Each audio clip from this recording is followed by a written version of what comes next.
Coucou les filles, donc aujourd'hui c'est votre lundi sur Passionné de Fimo. Donc le thème de cette semaine était un tag, sur le tag La Fimo évidemment. Donc on fait le thème. Alors je vais commencer par la première question. Quelle est ta couleur préférée? Alors moi ma couleur préférée elle est dans mes effects. Donc il faut savoir que j'ai déjà fait ce tag sur ma chaîne personnelle. J'allais dans mes effects et j'ai mis la même d'ailleurs, ça n'aura pas changé. Donc voilà, et c'est le bleu d'eau en fait. J'adore cette couleur, c'est simple, je suis folle de cette couleur. Ah ça en effet, je vous fais longtemps. C'est le 305. Donc voilà, c'est le bleu d'eau. Et j'adore cette couleur. C'est waouh. Ah voilà, c'est inexplicable pour entre moi et elle, c'est l'amour. Donc voilà. Je vais vous montrer sur le pain même, parce que là vous voyez à travers le plastique. Mais voilà, vous voyez vraiment qu'elle est super belle. Je l'ai trouvée chez Cultura. Donc voilà.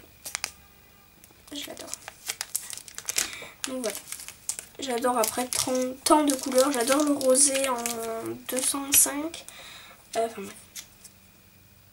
Lila, tout ça, j'adore. Voilà pour mon pain préféré. Ensuite, préfères-tu la soft, la classique ou la effect? Je dirais la soft. Et la classique. Non, la soft. Parce que je trouve que les couleurs de la soft, elles sont plus pétantes. Je sais pas pourquoi, je suis peut-être débile. C'est pas qu'elles sont plus pétantes, mais en plus la pâte elle est plus molle, donc c'est plus facile pour moi. Parce que j'ai des mains, je suis pas très musclée les mains. Je suis musclée mais pas tellement non plus. Donc voilà, et du coup bah, c'est plus facile à manier et on la travaille mieux. Voilà, je trouve qu'on la travaille bien, surtout dans les questions de modelage, des visages ou des choses comme ça. On la travaille super bien. Enfin, moi c'est toujours ce que j'ai utilisé. J'ai testé un pain de Fimo l'ocre que j'ai testé pour faire les couleurs pâte à gâteau. Donc, sur cette tranche de pain par exemple. Et c'est pas tellement dur, donc voilà. Mais si je devais vraiment choisir entre la soft, la classique ou la effect, je dirais la soft. Voilà. Mais les trois sont sublimes. C'est waouh. J'adore la effect aussi, c'est magnifique. Quand as-tu commencé la Fimo? Je l'ai commencé en décembre 2012, avant Noël. Mais avant j'avais fait vraiment plein de pâtes. Vraiment quand j'ai commencé vraiment à travailler des petits objets comme ça, des petits trucs. Et j'ai commencé tout d'abord avec de la glaise du terrain. Vous rêvez pas, c'est vraiment ça. Donc à la maison, quand j'ai une maison à la campagne qui est à ma grand-mère, et on travaillait le terrain, le potager quoi. Puis mon père il a trouvé de la glaise, tout ça. Et puis je me suis amusée à faire des bonhommes. Des petits bonhommes, des smileys. J'ai un truc dans le... Des smileys. Et voilà, je me suis trop bien amusée. J'avais consommé toute ma glaise. Et puis ensuite dans ma braderie, c'est une braderie Neuze, je l'appelle ça ma braderie parce que j'y vais souvent. Dans une braderie qui s'appelle Neuze, j'ai trouvé la pâte d'argile qui était en vente à 2,5 le kilo. 2,50 le kilo, ouais c'est ça. Et voilà, et donc du coup on l'a pris. J'étais contente. Donc je la peignais, tout ça. J'ai peut-être encore une petite création à vous montrer. Je sais pas si je pourrais la trouver.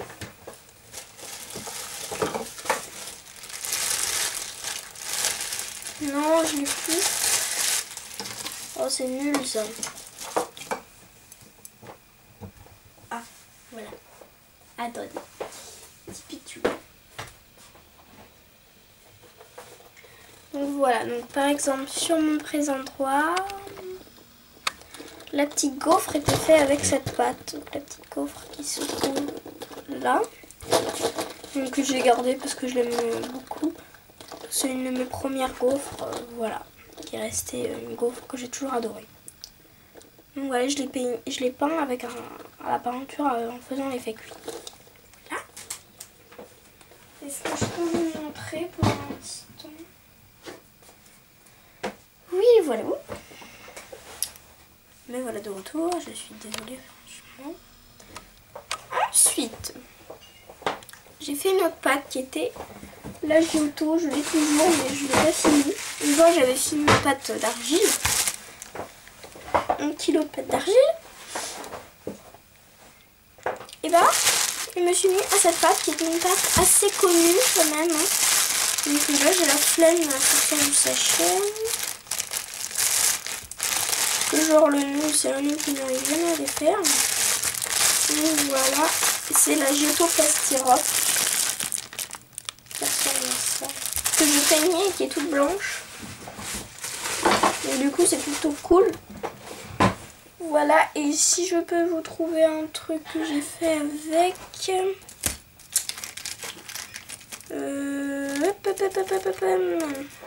Voilà. Donc voilà, ces petites religieuses ont été faites entièrement en pâte Giotto, l'assiette. Tout est en pâte Giotto, sauf le coulis que j'ai fait à la peinture. Donc voilà, donc je l'ai peint et ça a donné ça. L'assiette a été faite avec un moule. Voilà, je précise. Ensuite, je continue. Donc voilà, donc j'ai commencé à Fimo avant Noël. Mais avant, j'ai fait énormément de pâtes. C'est pour ça que j'ai commencé à Fimo, on peut dire, avec déjà assez d'expérience de la pâte, on peut dire. Voilà.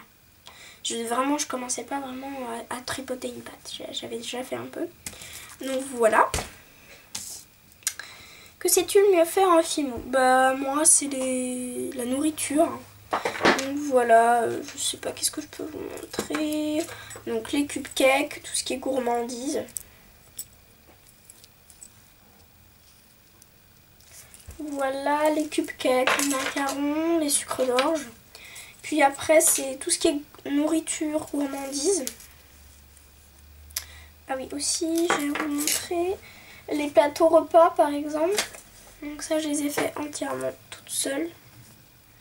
L'assiette et tout quoi. Donc là on a des tacos, de la viande hachée, un petit sandwich. Voilà, j'ai tout fait. Et là pareil. Donc voilà.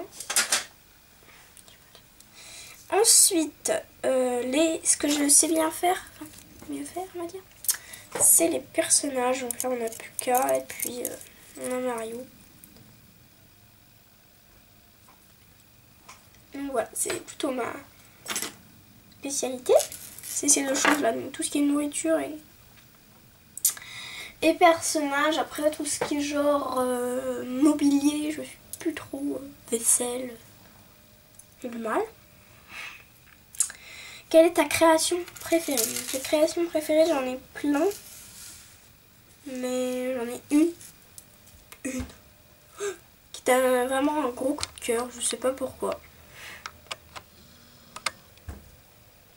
C'est cette fraise. Donc voilà, qui a un petit nœud bronze à pois que je trouve super mignon.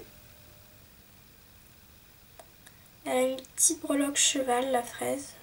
Donc c'est un cheval, vous voyez, bombé des deux côtés. Parce que là j'en porte un, vous voyez, il est plat de l'autre côté. Et en fait c'est une fraise avec de la chantilly. C'est vraiment hyper simple à faire, hein, donc en collier. Hyper simple à faire, hein, c'est voilà. Un débutant de la Fimo le ferait très bien. Il n'y a pas vraiment de spécialité à voir ça, mais je l'aimais. C'est un coup de cœur, voilà. C'est simple, mais bon. C'est peut-être, je sais pas. Donc voilà. Comment as-tu découvert la Fimo? Alors YouTube. Je remercie YouTube. Je le remercie à jamais assez.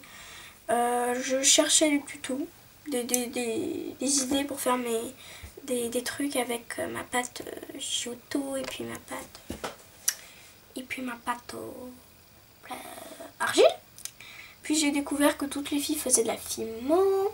La première que j'ai découvert c'était Fimoteuse 343 qui maintenant s'est mis Like on Ananas.